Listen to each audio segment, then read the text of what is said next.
Next, we're going to open up Studio One by clicking on the icon there, then wait for it to load up. Okay, I don't have any more wave software, so I'll just skip, and wait for it to continue loading. Okay, so now we're at the home screen, and before we go any further, you have to configure your audio devices. Make sure that your drum kit is being detected by the software. So to do that, you're going to have to create a new MIDI device in there. As you can see, that's my device which I already created prior to making this video, but for your case I'm going to create a new one. So to create a new one, you click on add and then select new keyboard on the left panel, and then just leave that as new keyboard. Manufacturer, if you don't know the name of the manufacturer, leave it like that. And then under device name, you can name it whatever you want. MIDI channel, select all, receive from. If you click in the drop down box and you correctly configured your drum kit is on, you should see it in that drop down list. As you can see, that's the name of my drum kit, so select that. Your name could be different, it doesn't have to be like that, but since I've already configured this drum kit, that's why it's telling me that. Okay, so select your drum kit in the receive from and then send to. You can leave that as none and then click OK. It's as easy as that, guys. As you can see, our new MIDI keyboard has been created. Okay, so this part here right here is very important with regards to latency. As I said, if you don't configure this part properly, you might experience latency when you try to play something with your drum kit. So this part here is what dictates the latency.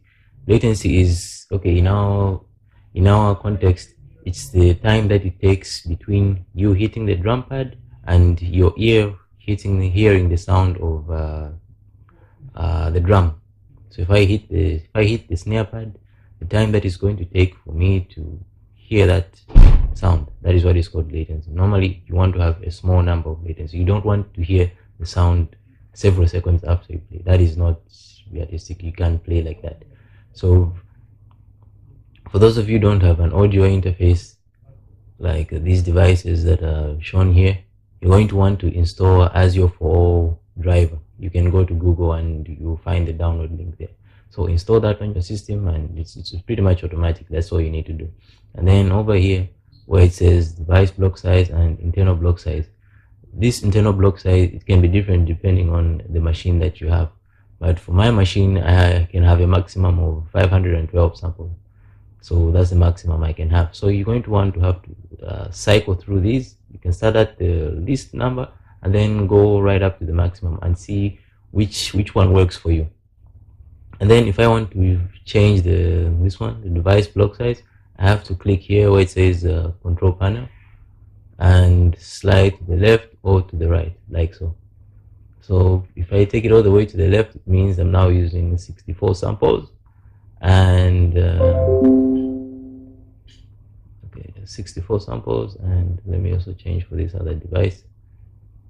Okay, so we have 64 samples there, and as you can see here, stop disturbing me. As you can see here, the latency is at 4.67 milliseconds.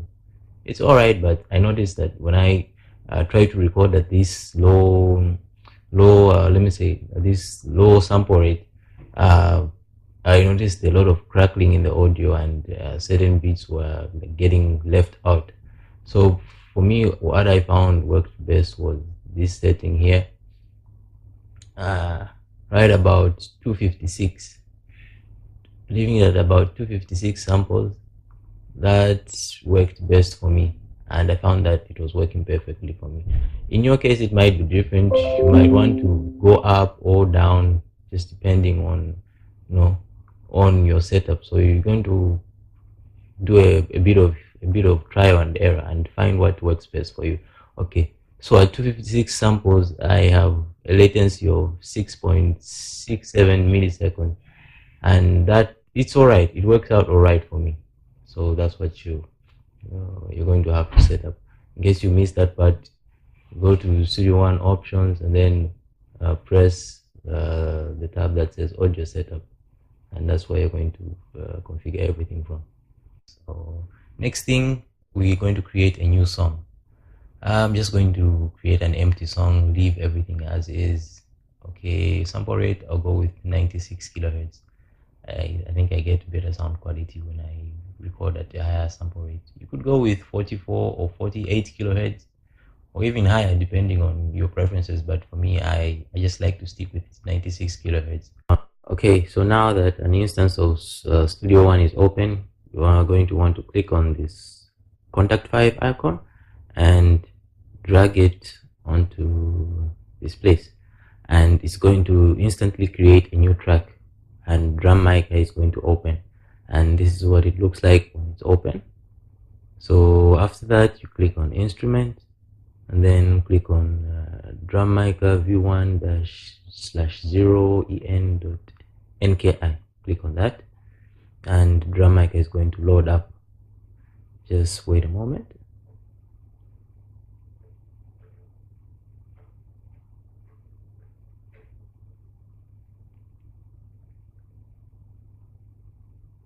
Okay, so now that everything is loaded, and this is what it looks like when the software first opens up. Yeah, so okay, yeah. And if you want to change the drum sound, you have to click on these different microphones that you can see around. As you can see, each drum part, or rather each drum, has a microphone right next to it. So if, for instance, I wanted to change the sound of the snare, just tap on the microphone which is just next to the snare and choose one of these three options. You can think of these microphones as different drum kits per se. So right now this one is selected. If I wanted this one instead, I'll just click on it like that, and that gives it the snare. That gives it a different sound. And the snare also has a second mic on the bottom, so you could also choose one of those. Same goes for the cymbals with the overhead mic over there, or you can choose this pair. It's also a different one, or this one. It all depends on you. As you can see, each drum has its own mic. So now I'm going to show you how you can